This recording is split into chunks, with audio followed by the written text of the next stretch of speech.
আসসালামু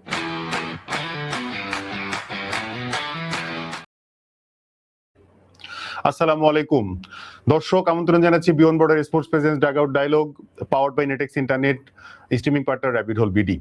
বাংলাদেশ প্রথম 2 ম্যাচ জয়ের মাধ্যমে বাংলাদেশ কিন্তু অস্ট্রেলিয়ার সাথে সিরিজ অলরেডি জয় করে ফেলেছে এবং আমরা যে সময় কথা বলছি সেখানে আসলে বাংলাদেশের 30-20 ওয়ানডে শুরু হতে যাচ্ছে এবং সেই প্রিমিয়াস অ্যানালাইসিসে আমাদের সাথে স্টুডিওতে কানেক্ট আছেন জনপ্রিয় ক্রিকেট অ্যানালিস্ট এবং ইন্টারন্যাশনাল কমেন্টেটর সৈয়দ আবিদ হোসেন সামি ভাই।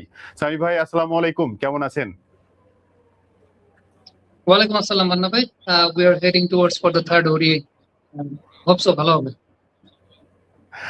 সামি ভাই, আমি শুরু করতে চাই, বাংলাদেশের সিরিজ জয় তো হয়ে গেছে, এখন বাংলাদেশের গেম প্ল্যানটা কি হওয়া উচিত? বাংলাদেশ কি ফুল স্ট্রেংথ টিম নিয়ে খেলতে নামছে নাকি বেঞ্চে যারা আছে নুরুল হাসান সোহান আছেন এবং অনেকেই আছেন যাদেরকে আসলে হয়তো এই ম্যাচে সুযোগ দেওয়া যেতে পারে, সেরকম কি কোনো প্ল্যান আপনি দেখছেন কিনা? প্রথমত একটা বড় প্রশ্ন আসতে পারে, সেটা হচ্ছে এই ম্যাচের ক্যাপ্টেন্সিটা আসলে কে করতে যাচ্ছেন। কারণ Mehedi Hasan Miraz whether he is fit enough to play international game or not, সেই ব্যাপারে কিন্তু একটা প্রবলেমের জায়গা আছে। Already we have heard that Sheikh Mehedi Hasan he has been called up, অর্থাৎ শেখ মেহেদী হাসানকে দলে ডেকে পাঠানো হয়েছে বা যুক্ত করা হয়েছে। হোম টিমের এই একটা অ্যাডভান্টেজ অবশ্যই থাকে যে খুব ফ্রিকোয়েন্টলি আপনি হয়তো পরিবর্তনটা করতে পারেন। সো যেহেতু শেখ মেহেদী হাসানকে ডেকে পাঠানো হয়েছে, আমরা ধরে নিতে পারি যে মেহেদী হাসান মিরাজ হয়তোবা সেই ব্যাপারটাতে শঙ্কা আছে যে তিনি বেস্ট 11-এ খেলতে পারবেন কি পারবেন না। যেহেতু কনকাশনের মতো ব্যাপার, সেই কনকাশন কিন্তু এমন একটা ব্যাপার যে 1 মাস পরেও আপনার প্রবলেম হতে পারে। সো যেহেতু কনকাশন প্রোটোকল অনুযায়ী যে বিষয়টা মেহেদী মিরাজের ইন্টারন্যাশনাল ম্যাচ খেলা যাবে কি যাবে না সেটা অবশ্যই বাংলাদেশ ক্রিকেট বোর্ডের মেডিকেল উইং তারা চিন্তা করবেন। তবে প্রশ্নটা এখন আসতে পারে এখানে যে যদি মেহেদী হাসান মিরাজ না খেলেন সেক্ষেত্রে কে হতে যাচ্ছেন বাংলাদেশ টিমের ক্যাপ্টেন। যে ডেফিনেটলি আমরা জানি যে অ্যাকর্ডিং টু প্রোটোকল সেটা তো নাজমুল হাসান শান্তরি হওয়ার কথা বা নাজমুল শান্তরি করার কথা অ্যাকর্ডিং টু প্রোটোকল ভাইস ক্যাপ্টেন্সির জায়গা থেকে। কিন্তু এখানে আবার আরেকটা কথাও আছে, নাজমুল শান্ত তিনি তো ক্যাপ্টেন ছিলেন একটা সময় ন্যাশনাল টিমের, আউট অফ নোওয়্যার কোনো কারণ ছাড়া তাকে সেই ক্যাপ্টেন্সি থেকে ওয়ানডে টিমের ক্যাপ্টেন্সি থেকে তাকে সরিয়ে দেওয়া হয়েছিল।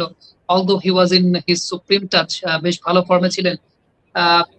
এখন শান্ত সেই জায়গাটা করতে রাজি হবেন কি হবেন না আই ডোন্ট নো, বাট আমার কাছে মনে হয় যে বিসিবি প্রেসিডেন্ট যদি সেই জায়গাটা ইন্টারফেয়ার করেন সেটা ডেফিনেটলি হবে, টিম এনভায়রনমেন্টের উপর ডিপেন্ড করছে। তবে অবশ্যই এখানে প্রশ্নটা আসে যে যদি মেহেদী হাসান মিরাজ না খেলেন সেক্ষেত্রে বাংলাদেশ কোন কম্বিনেশনে যাবে? বাংলাদেশ কি একটা এক্সট্রা ব্যাটসম্যান খেলাবে নাকি তাদেরকে ফোর্সফুলি অলরাউন্ডারই খেলাতে হবে? ধরে নিতে পারি বাংলাদেশের যে বোলিং কম্বিনেশন ওয়ানডে ফরম্যাটটাতে, সেখানে তো ডেফিনেটলি ডিমান্ড করে যে আপনি 6 জন বোলার নিয়ে খেলবেন, বা আপনার আসলে মোসাদ্দেককে যদি আপনি মূল বোলার হিসাবে চিন্তা করেন বা না করেন, যাই করেন না কেন, বাট আরেকটা বোলিং অপশনটা তো রাখাটা আসলে খুব গুরুত্বপূর্ণ। এখানে দুইটা ব্যাপার হতে পারে যে শেষ ম্যাচের জন্য রিশাদ হোসেন আসবেন, সেটা আমরা ধরে নিতে পারি রিশাদ আসবেন। এখন রিশাদ আসলে কার জায়গায় আসবেন, সেক্ষেত্রে কি তানভীর এবং রিশাদ একসঙ্গে খেলবেন নাকি সেক্ষেত্রে রিশাদ এবং শেখ মেহেদী হাসান তারা খেলবেন, সেটা একটা চিন্তার জায়গা হতে পারে। অ্যাপার্ট ফ্রম দ্যাট আমার কাছে মনে হয় না যে ব্যাটিং পয়েন্ট অফ ভিউ থেকে খুব বেশি পরিবর্তনের জায়গা আছে, কারণ মোসাদ্দেক হোসেন সৈকত তিনি নিজেই তো আসলে সবেমাত্র এসেছেন। সো তাকে আপনি সেই জায়গাটায় পজিশন চেঞ্জ করার আমার কাছে মনে হয় না যে তার জায়গায় আপনি নুরুল হাসান সোহানকে সেখানে খেলাবেন বা খেলিয়ে আপনি একটা এক্সপেরিমেন্ট করবেন।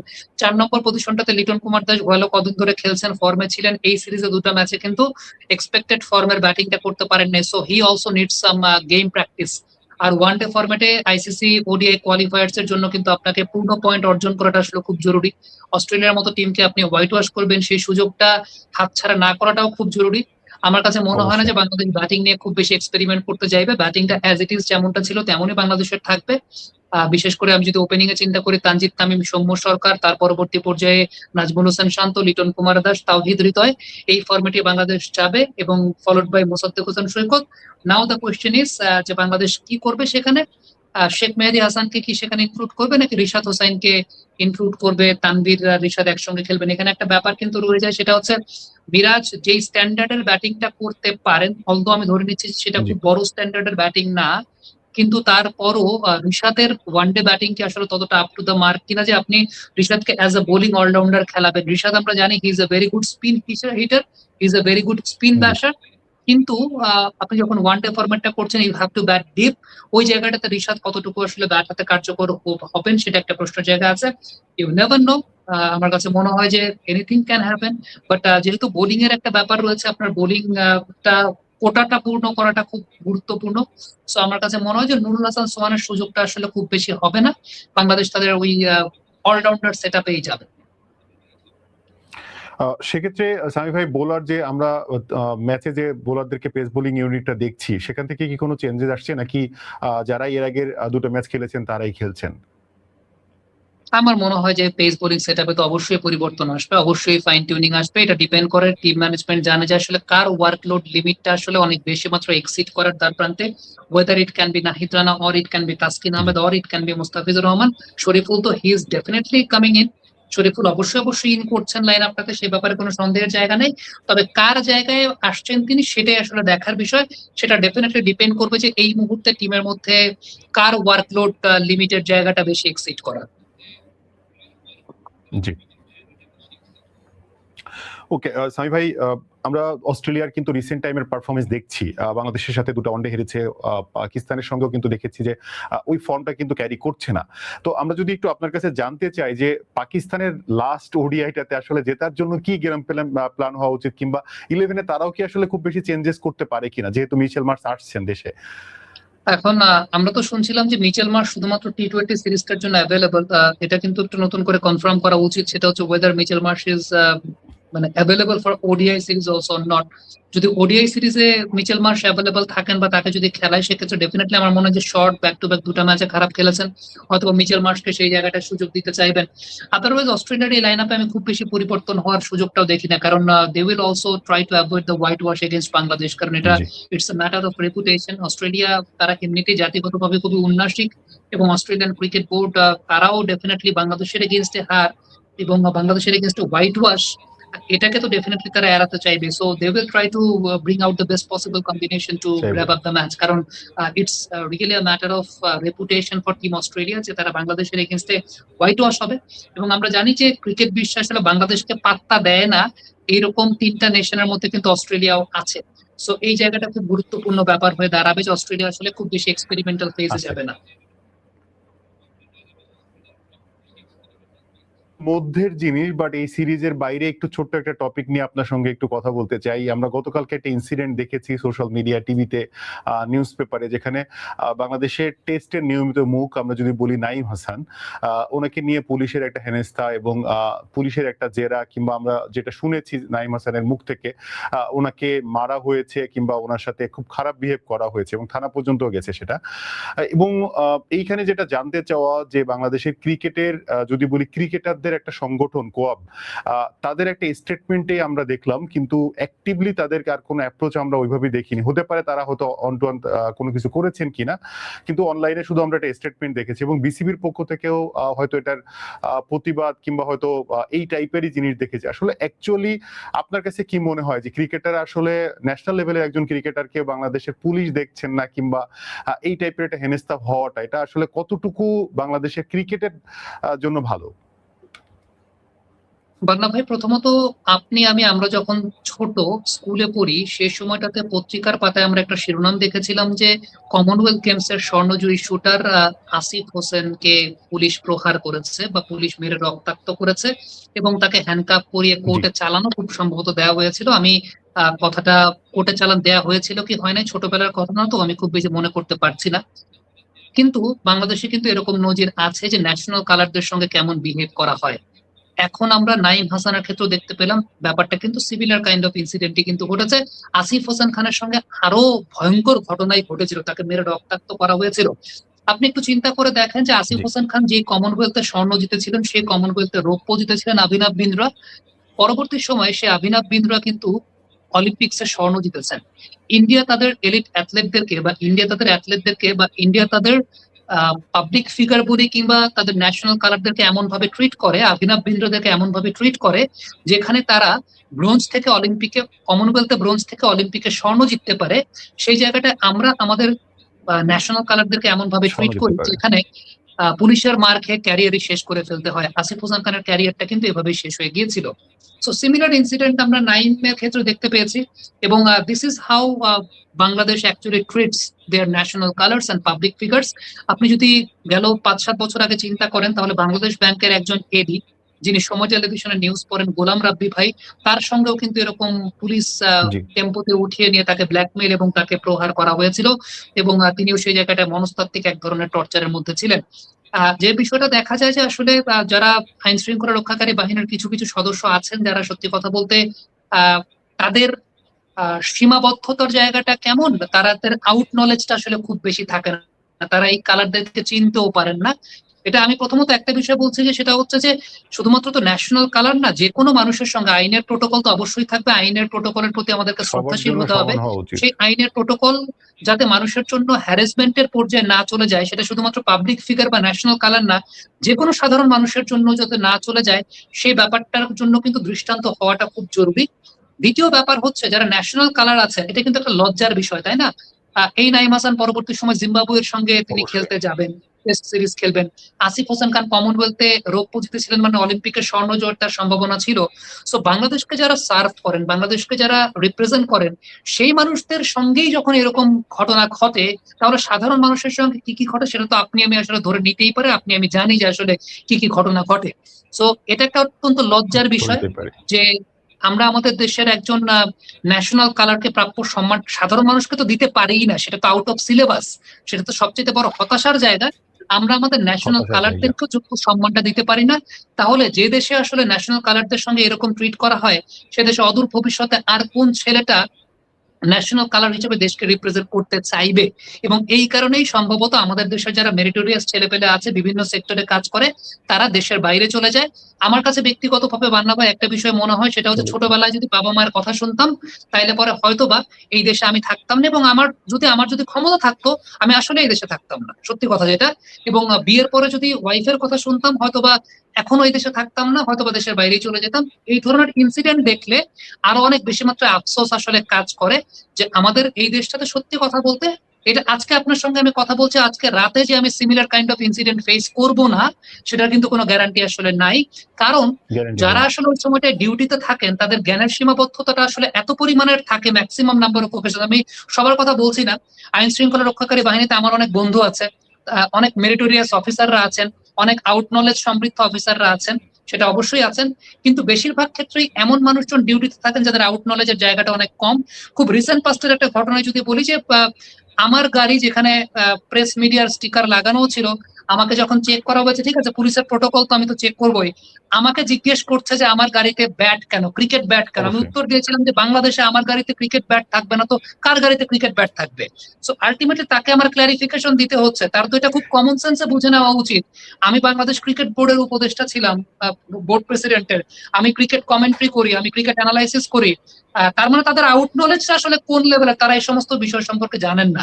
আমাকে যখন এই প্রশ্নটা তারা করে হ্যারাস করার চেষ্টা করেন যে আমার গাড়িতে ক্রিকেট ব্যাট কেন থাকবে, ভাই আমার গাড়িতে তো ক্রিকেট ব্যাটই থাকবে, আমার গাড়িতে কি অন্য কিছু থাকবে নাকি? আমার গাড়িতে তো ক্রিকেট ব্যাটই থাকবে। তো আমার কেন তাকে ওই জায়গাটার ক্লারিফিকেশন দিতে হবে এবং আশেপাশে মানুষের সামনে বিচ্যুতি হতে হবে? আজকে সবচেয়ে উল্লেখযোগ্য জায়গা সেটা হচ্ছে যে পুলিশ মেরেছে নাইমকে, সেটাও যেমন একটা বিষয়, এতগুলো লোকজনের সামনে একটা পাবলিক ফিগারকে যখন আপনি মারছেন, সেটা কিন্তু তার একটা মনস্তাত্ত্বিক জায়গারও ব্যাপার, কারণ এই ছেলেটা দেশকে রিপ্রেজেন্ট করে, এই ছেলেটার একটা সমাজ আছে, সমাজের লোকজনের সামনে সে খুব জি, জি। স্বল্পভাষী একটা ছেলে, সে খুব স্বল্পভাষী একটা ছেলে, সে খুব নাইমকে যতটুকু আমি পার্সোনালি চিনি, খুবই সফট স্পোকেন একটা ছেলে। আপনি যখন এতগুলো মানুষের সামনে তার গায়ে হাত দিবেন, তার সোশ্যাল ইমেজের জায়গাটাও আসলে কোথায় যাবে, সেটাও কিন্তু একটা গুরুত্বপূর্ণ বিষয়। সমস্যার জায়গাটা হচ্ছে এই যারা ডিউটিতে ছিলেন তারা ক্রিকেট খেলা কি সেটাও জানেন না, তারা ন্যাশনাল টিমের প্লেয়ার কি সেটাও বুঝেন না, তাদের আউট নলেজটাই ওই লেভেলে নাই। আউট নলেজটা ওই লেভেলে থাকলে আমাকে যিনি একদিন গাড়িতে ধরেছিলেন, তিনি জিজ্ঞেস করতেন না আমার গাড়িতে ক্রিকেট ব্যাট কেন আছে, আমার গাড়িতে ক্রিকেট ব্যাট থাকবে না তো কি থাকবে, সেটা বোঝার মতো, সেটা জানার মতো তাদের সেই নলেজটা আসলে থাকা উচিত বলে আমার কাছে মনে হয়। আর সাধারণ মানুষের ক্ষেত্রে তো তাহলে কি হতে পারে সেটা আপনি খুব ভালো মতোই বুঝতে পারতেছেন যে সাধারণ মানুষের ক্ষেত্রে ব্যাপারটা কি হতে পারে। আমার তো সেই কনফ্রন্ট করার এবিলিটি রয়েছে, আমার সেই কনফ্রন্ট করার এবিলিটি রয়েছে দেখে হয়তোবা আমি যমুনা টেলিভিশনে কাজ করি, যে কারণে হয়তোবা আমি পরবর্তী সময় সেই জায়গা থেকে আমি উতরে উঠতে পেরেছি। কিন্তু সাধারণ মানুষ যারা আছে জি। তাদের ক্ষেত্রে ব্যাপারটা কেমন হয়, সেই জায়গাটা প্রোটোকল যদি বলা হয়, তাহলে নাইমের ক্ষেত্রে যে ব্যাপারটা ঘটেছে সেক্ষেত্রে প্রোটোকল যেটা বলে সেটা হচ্ছে তার ব্যাগ চেক করা হবে। ডেফিনেটলি তার সেখানে যদি সে ন্যাশনাল টিমের ক্রিকেটার হোক বা যেই হোক, তার ব্যাগে যদি অবৈধ কোনো কিছু পাওয়া যায়, definitely he will be punished. কিন্তু আপনি ধরেন ব্যাগে কোনো কিছু চেক করলেন, আপনি আগেই মার দেওয়া শুরু করলেন। এবং দ্যাট ইজ দ্য থিং, আমার কাছে মনে হয় যে যেসব সে কারণে তার পাসপোর্ট আপনি আমি দেখানোর চেষ্টা করেছে, আইডি কার্ড আপনি দেখানোর আমি চেষ্টা আমরা তো করছে। আসলে দেশের বাইরে যেতে চাই কেন? আমরা কিন্তু এই কারণে দেশের বাইরে যেতে চাই যে ওই মধ্যরাতে আমি যখন আমার অফিসের ডিউটি শেষ করে আসবো, আমার গাড়িতে কেন ক্রিকেট ব্যাট আছে সেটা যখন আমাকে ক্ল্যারিফাই করতে হয় 10 বছর কাজ করার পরে এই সেক্টরটাতে। এটাই বাংলাদেশের সবচাইতে বড় দুঃখের জায়গা। এবং বাংলাদেশ সত্যি কথা বলতে আর্ট, কালচার বা এই সমস্ত সেক্টরকে বাংলাদেশ এখনো ওন করতে পারে নাই। বাংলাদেশ যদি ওন করতে পারতো তাহলে আসিফ হোসেন খান তিনি কমনওয়েলথে স্বর্ণ জেতার পর অলিম্পিকে স্বর্ণ জিততেন, পুলিশের মার খেয়ে কোর্টে চালান হয়ে তার ক্যারিয়ার শেষ হয়ে যেত না। ইন্ডিয়া আজকে যেভাবে অভিনব বিন্দাদেরকে ওন করার চেষ্টা করে, যেখানে কমনওয়েলথের ব্রোঞ্জ থেকে তারা অলিম্পিক্সের স্বর্ণ জিততে পারেন, সেটা বাংলাদেশের ওন করে না। কারণ বাংলাদেশের 60-70% মানুষেরই আর্ট, কালচার কিংবা এই অ্যাক্টিভিটি গুলো সম্পর্কে খুব বেশি আইডিয়া নাই। এবং দিস ইজ ওয়ার আমরা আসলে অনেক বেশি মাত্রায় পিছিয়ে আছি। যেখানে পুরো বিশ্ব ধরেন চাঁদ, মানে চাঁদে চলে গেছে পৃথিবী, আমরা মনে করেন খুব সিলি সিলি ম্যাটার নিয়ে আমাদের নিজেদের মধ্যে ঝগড়া বিবাদ এবং গ্যাঞ্জামে থাকি। একটা সিম্পল এক্সাম্পল দিয়ে বান্ধব, সেটা হচ্ছে বাংলাদেশের একটা 8 থেকে 10 বছর বয়সের বাচ্চার প্রাথমিক বিনোদনের জায়গা কি জানেন? একটা 8 থেকে 10 বছর বয়সের বাচ্চার প্রাথমিক বিনোদনের জায়গা হচ্ছে রাস্তায় কুকুরকে ইটা মারা। এবং এটা কেন মারে জানেন? 8 থেকে 10 বছরের বাচ্চা তো বুঝে না, কিন্তু ওর সোসাইটি ওকে এটা নিয়ে কিছু বলেও না। সোসাইটির বড়রা রাস্তায় কুকুরকে ইটা মারলে কুকুর যে ব্যথা পায়, এটা সোসাইটি ওকে বোঝানোর চেষ্টা করে না। সো ওর পশুত্বটা এইভাবেই জেগে ওঠে। আমাদের বাংলাদেশের 90% মানুষের মধ্যে পশুত্বটা শুরু হয় রাস্তায় কুকুরকে ইটা মারার মাধ্যমে। এটা আমাদের প্রাথমিক বিনোদনের জায়গা। আপনি একটু দেশের বাইরে চিন্তা করে দেখেন, পৃথিবীর কোন সভ্য সমাজে মানুষের গায়ে হাত তুললেও সেটার বিচার কম হয়, কিন্তু অবলা প্রাণীর গায়ে হাত তুললে পরে সেটার বিচার কিন্তু খুব স্ট্রিক্ট বিচার হয়। কিন্তু আমাদের দেশ এমন একটা দেশ যেখানে হচ্ছে আমাদের প্রাথমিক বিনোদন রাস্তায় কুকুরকে ইটা মারা। সো এইটা পরবর্তী সময় ট্রান্সফার হয় কোথায় জানেন? চলন্ত ট্রেনের মধ্যে পাথর ছুঁড়ে মারা। এবং এই জায়গাগুলো হয়, এবং আমাদের সোসাইটিতে আমরা কখনো এইসব জায়গাতে পরিহার করার চেষ্টা করি না। এটা আমাদের কাছে খুব নর্মাল ব্যাপার, এটা আমাদের কাছে খুবই নর্মাল ব্যাপার। এটাই পরবর্তী সময় ট্রান্সফার হয় এই সমস্ত জায়গাতে। আমি একদম মানে জাস্ট সিম্পল একটা কথা বলি, ওই যে কাউকে ভিকটিম হিসাবে পেয়ে মারা বা মারতে মজা লাগে আমাদের বাংলাদেশে। আমাদের বাংলাদেশে মারতে খুব মজা লাগে মানুষের। এবং দেখবেন যে রাস্তায় যদি দুজন মিলে একজনকে পিটাইতে থাকে, তখন আরো 5 জন যুক্ত হয়ে যায় তার পিটানোর জন্য, জানেও না কিন্তু কনটেক্সট। ওটা কি দুইটা খারাপ লোক মিলে একটা ভালো লোককে মারছে, নাকি দুইটা ছিনতাইকারী একটা ভালো লোককে মারছে, এটা কিন্তু জাজমেন্ট হয় না। আরো 5 জন লোক মনে করেন যুক্ত হয়ে যায় ওই একজনের পিটানোর জন্য, কনটেক্সট না জেনেই। সো এটা হচ্ছে আমাদের দেশের সবচেয়ে বড় মানে সমস্যার জায়গা। এবং এই কারণেই ওইটা বললাম যে ছোটবেলায় যদি বাপ মার কথা শুনতাম, বাপ মার কথা শুনলে হয়তো বা দেশে থাকতাম না। এখন বিয়ের পরে যদি বউয়ের কথা শুনতাম, এখন দেশে থাকতাম না। এই ফ্রাস্ট্রেশন গুলো আসলে গ্রো করতো না। আমরাও আশা করি যে বাংলাদেশের আমজনতা সবার কাছে নিরাপদ হোক এই দেশ। সামি ভাই, আসলে আমরা আবার একটু খেলায় ফিরি এবং যদি বলি যে বাংলাদেশ এবং অস্ট্রেলিয়া সিরিজের ফার্স্ট দুইটা ওয়ানডে সিরিজের পরে সোশ্যাল মিডিয়াতে অনেকেই অনেক কথা বলছেন। অনেকগুলো যদি বলি নিউজ পেপার থেকে শুরু করে টিভি চ্যানেলেরও কিছু কিছু রিপোর্টে আমরা দেখলাম যে মিরাজকে একটা স্বার্থপর জায়গা থেকে বলা হচ্ছে। সো সেখানে বলা হচ্ছে যে মোসাদ্দেক সৈকতকে কেন সেকেন্ড ওডিআইতে বল বেশি দেওয়া হয়নি, সে আগের ওডিআইতে 2টা উইকেট নিয়েছে, এরকম অনেকগুলো কথা চলছে। অ্যাকচুয়ালি সেকেন্ড ওয়ানডের কথা যদি বলি, সেক্ষেত্রে আসলে মিরাজ কি ওই টাইমে মোসাদ্দেককে বোলিংটা দেওয়াটা উচিত ছিল কিনা, কিংবা এই কথাটা কতটুকু সত্য যে আসলে স্বার্থপর মিরাজ টাইপের একটা হ্যাশট্যাগ জুড়ে গেছে মিরাজের সাথে সেকেন্ড ওডিআইয়ের পরে আমরা যেটা দেখলাম। পান্না ভাই, প্রথমত একটা বিষয়, সেটা হচ্ছে টিম কম্বিনেশন বা টিম ইনস্ট্রাকশন ডিসিশন গুলো ওই সময়ের কনটেক্সটে কার কি অবস্থা আছে সেটা তো আমরা জানি না, বাইরে থেকে তো আমরা সেই মন্তব্যটা করতেও পারবো না। তবে মেহেদী মিরাজের ক্যাপ্টেন্সিতে কিছু জিনিস দেখা যায়, কিছু সিলি জিনিস দেখা যায় যেগুলো আসলে টিম সাফার করে। ডেফিনেটলি এটা আমারও প্রশ্নের জায়গা যে কেন মোসাদ্দেক হোসেন সৈকতকে ওইরকম ভাবে ইউজ করেন নাই। একটা যুক্তি হতে পারে, দুজন ডানহাতি ব্যাটসম্যান ব্যাটিং করছিলেন, কিন্তু ওই দুজন ডানহাতি ব্যাটসম্যান ব্যাটিং করছিলেন তখন তো মেহেদী মিরাজ নিজেও বোলিং করেছেন। সো এটা একটা বিষয় আমার কাছে মনে হয় যে মিরাজ হয়তো বা মোসাদ্দেককে সেই সময়টাতে ট্রাই করাতে পারতেন, বাট সেটা করার নাই। এখন কেন তিনি করার নাই সেটার উত্তর তিনি বলতে পারেন। এখন তিনি সেলফিশ নাকি কি সেই মন্তব্য তো আসলে আমি এই জায়গা থেকে করতে পারি না, কারণ না জেনে কোনো মন্তব্য করা ঠিক হবে না। বাট ক্রিকেটের দৃষ্টিকোণ থেকে আমার কাছে মনে হয়েছে যে ওই সময়টায় মোসাদ্দেক হোসেন সৈকতকে ব্যবহার করানো যেত বা ব্যবহার করানো উচিত ছিল। এবং যদি যুক্তিটা এরকম আসছে যে দুজন ডানহাতি ব্যাটসম্যান ছিলেন, তো ডানহাতি ব্যাটসম্যান ছিলেন তো মিরাজও বোলিং করেছেন, সো আলটিমেটলি সেই জায়গাটা যুক্তিটা খাটে না। তবে পাকিস্তানের সঙ্গে প্রথম ওয়ানডে ম্যাচ যেটা হয়েছিল, নাহিদ রানা সেদিন 5 উইকেট পেয়েছিলেন। ওই দিন মিরাজ কেন 10 ওভার বোলিং করেছিলেন সেটা নিয়েও কিন্তু সোশ্যাল মিডিয়াতে অনেক কথা হয়েছিল। আমি কথা সেটার হয়েছিল। ব্যাখ্যা যদি বলি, এক্ষেত্রে নাহিদ রানার মতো একজন পেস বোলার পৃথিবীর কোনো ক্যাপ্টেন তাকে টানা 10 ওভার বোলিং করাবে না।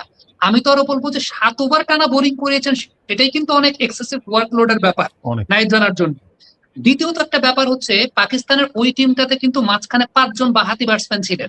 সো ম্যাচ আপ অনুযায়ী 5 জন বাঁহাতি ব্যাটসম্যানে একজন ডানহাতি অফ ব্রেক বোলার একদিক থেকে কন্টিনিউ করবেন, সেটাই স্বাভাবিক। এবং ওই টিমটাতে স্বাভাবিক। একজনই ডানহাতি অফ ব্রেক বোলার ছিলেন, সেটা মেহেদী হাসান মিরাজ। এখন প্রবলেম মেহেদী হচ্ছে মিরাজ। বাংলাদেশের একটা জিনিস হয়, আমি একটু আগে বলছিলাম যে আমাদের দেশে যে বিষয়টা হয় যে দুজন লোক মিলে যদি একজনকে মারতে থাকে, কনটেক্সট না যেন আরো 5 জন সেই জায়গাটায় ওই একজনকে মারতে চলে আসে। সো আলটিমেটলি এখানে আমরা যার দেখতে নারী তার চলন বাঁকা। মিরাজকে হয়তো বা কোনো কারণে দর্শকদের অনেকে একাংশের কাছে পছন্দ হয় না, তখন সবকিছুর মধ্যেই দোষ খুঁজে বের করার চেষ্টা করা হয়। বাট আমি অ্যাজ আ ক্রিকেট অ্যানালিস্ট যদি বলি, পাকিস্তানের সঙ্গে ওই ম্যাচে মিরাজের ক্যাপ্টেন্সিটা ঠিকই ছিল। তবে অস্ট্রেলিয়ার সঙ্গে সেকেন্ড ওয়ানডে ম্যাচে এটা আমার কাছে মনে হয়েছে মেহেদী মিরাজের ক্যাপ্টেন্সিটা আপ টু দ্য মার্ক ছিল না। ইভেন আরেকটা জায়গা আমার মনে হয় যে মেহেদী মিরাজ একটু বোঝা উচিত, একটু ক্যালকুলেট করা উচিত নাহিদ রানা কোন কোন দিন ভালো করেন। আমি একটা বিষয় অবজার্ভ করে দেখেছি, নাহিদ রানা সে সমস্ত দিনেই ভালো করেন যেদিন নাহিদ রানার প্রথম স্পেলটা একটু বড় হয়, মানে প্রথম স্পেলটা অন্তত 4 ওভারের হয়। ওই দিনটাতে নাহিদ রানার সাকসেস রেটটা বেশি। আপনি যদি দেখেন যে ম্যাচটায় নিউজিল্যান্ডের এগেনস্টে নাহিদ রানা 5 উইকেট পেয়েছেন, ওদিন প্রথম স্পেলটা নাহিদ রানা 4 ওভারের করেছিলেন। পাকিস্তানের সঙ্গে 5 উইকেট পাওয়ার দিন প্রথম স্পেলটা তো 7 ওভারের ছিল, যেটা একটু এক্সেসিভ ছিল। তবে ডেফিনেটলি নাহিদ রানা পেরেছেন দেখে হয়তো বা 7 পর্যন্ত করিয়েছেন মিরাজ। এরপরে আর অবশ্যই। করার নেই, দ্যাট ওয়াজ গুড ডিসিশন। কিন্তু যেদিন যেদিন নাহিদ রানা একটু উইকেট শূন্য, দেখবেন যে ওই দিন তার প্রথম স্পেলটা আসলে 2 ওভার বা 3 ওভারের। এবং আমার কাছে মনে হয় যে 2-3 ওভারের স্পেল যখন নাহিদ রানা করেন, তখন হয়তো বা উইকেটটাকে ঠিকঠাক মতো এক্সপ্লোরও করার সুযোগটা পান না। তো এটাও মেহেদী হাসান মিরাজের আসলে বোঝা উচিত। দেখেন, আমি আমার এই বিশ্লেষণের জায়গাটাতে দুটা পয়েন্টেই কথা বললাম। যে জায়গাটা মিরাজের ক্যাপ্টেন্সিটা ভালো ছিল সেটা পয়েন্টেও কথা বলেছি, যে জায়গাটা জি। মিরাজের ক্যাপ্টেন্সিটা সিলি ছিল সেই জায়গাতেও কথা বলেছি। কিন্তু ওই যে বললাম যে আমাদের দেশে আমরা সবাইকে যে কোনো ট্যাগ দিয়ে দিতে পারি, আমরা সবাইকে যে কোনো ট্যাগ দিই, ট্যাগিংটা হয়, এগুলো এগুলো সবকিছু আমাদের পারিপার্শ্বিক একটা জায়গার, মানে ওই যে নাইমের ঘটনা যেটা বললাম না, এটা কিন্তু যেই বা যারা যেই পুলিশ সদস্যরা এই কাজটা করেছেন তারা কিন্তু কেউ আমাদের সোসাইটির বাইরের অংশ না। আমাদের দেশের অবশ্যই না। 65% মানুষ আসলে এরকমই দিন শেষে। সো আলটিমেটলি ব্যাপারটা ওই যে ওই রকমই হয় যে ওই প্লেয়ারদের মধ্যেও আহ ওই যে কারো ব্যাপারে ঠিকঠাক মতো না জেনে একটা মন্তব্য করে দেওয়া, তিনি কেন কোন কনটেক্সটে, ডেফিনেটলি সাংবাদিকরা তার কাছে এক্সপ্লেনেশন চাইতে পারে। মিরাজের এক্সপ্লেনেশন আপনার কাছে পছন্দ হতেও পারে আবার নাও হতে পারে। এখন এখানে কাউকে আসলে আমার কাছে মনে হয় যে এইভাবে ট্যাগ লাগিয়ে দেওয়াটা, এটা আমাদের দেশে একটা অনেক বাজে সংস্কৃতির জায়গা। সামি ভাই, আমরা রিসেন্টলি দেখছি যে মোটামুটি কিন্তু বৃষ্টি হচ্ছে বাংলাদেশের এখনকার ওয়েদারে, এবং সেই ওয়েদারে যদি আমরা আবার বলি যে টসে জিতে বাংলাদেশ এবং অস্ট্রেলিয়ার এই থার্ড ওয়ানডেতেও কি আপনি প্রেফার করছেন যে ওকে বোলিং নেয়া কোনো কথা নেই, কোনো ইনিশিয়ালি? কথা নেই। আরে আমি আমি কেন আচ্ছা। বললাম, আমি হয়তো বা বলবো যে অস্ট্রেলিয়ার সঙ্গে আগে ব্যাটিং করে একটু দেখা উচিত যে বাংলাদেশ কেমন করতে পারে বা এরকম কিছু। হ্যাঁ, ডেফিনেটলি সেটা দেখা উচিত, কিন্তু ফরম্যাটটা যদি টি-20ও তো আমি অনেক কিছুর এক্সপেরিমেন্টের কথা বলতাম। বাট ফরম্যাটটা যেহেতু ওয়ানডে, এবং আমি আবারও বলি যে ওই ওয়ানডে ওয়ার্ল্ড কাপ কোয়ালিফাইং এর একটা ব্যাপার রয়েছে, আমাদের পূর্ণ পয়েন্ট আসলে দরকার। So we need to grab the best possible resource and the best possible ways to win the match. Okay, prediction কি বলছে? যেহেতু দুটো ম্যাচ জিতে গেছি, অস্ট্রেলিয়া কি একটা লাস্ট একটা কামড় দিতে পারে কিনা? আপনার প্রেডিকশন কি বলে?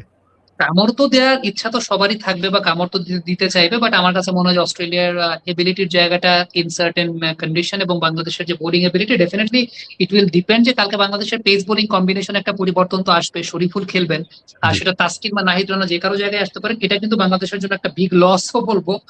বাট ওয়ার্কলোডের জন্য কথা চিন্তা করলে আপনি তো সেই পরিবর্তনটা করবেন। তাসকিন সবসময় নতুন বলে উইকেট নিয়ে দিয়েছেন, যদি কালকে তাসকিন না থাকে সেই সার্ভিসটাও বাংলাদেশ হয়তো পাবে না। আমি বলবো যে এই একটা জায়গায় বাংলাদেশ হয়তোবা একটু আহ, মানে অস্ট্রেলিয়ার একটা সম্ভাবনা তৈরি করে দেয়। আদারওয়াইজ যদি ওই সেম বোলিং কম্বিনেশনটা থাকে, সেক্ষেত্রে অস্ট্রেলিয়া বাংলাদেশের সঙ্গে পারার কথা না এই কন্ডিশনটা বা এই স্ট্রেংথ অনুযায়ী। বাট যেহেতু বোলিং এর কালকে পেস বোলিং এর পরিবর্তনটা হবে, সো অস্ট্রেলিয়ার দে হ্যাভ স্লাইট চান্স। ওকে, ধন্যবাদ সামি ভাই এতক্ষণ সাথে থাকার জন্য। আশা করি আমরা পোস্ট ম্যাচ অ্যানালাইসিসে বাংলাদেশের জয় নিয়ে আবার আপনার সঙ্গে কথা বলতে পারছি। ততক্ষণ ভালো থাকুন সামি ভাই। দর্শক, আমরা এতক্ষণ শুনছিলাম বাংলাদেশ এবং অস্ট্রেলিয়ার থার্ড ওয়ানডের প্রি ম্যাচ অ্যানালাইসিস, এবং আমরা আশা করি আপনাদের সঙ্গে পোস্ট ম্যাচ অ্যানালাইসিসে দেখা হচ্ছে। ভালো থাকুন, সুস্থ থাকুন, আসসালামু আলাইকুম।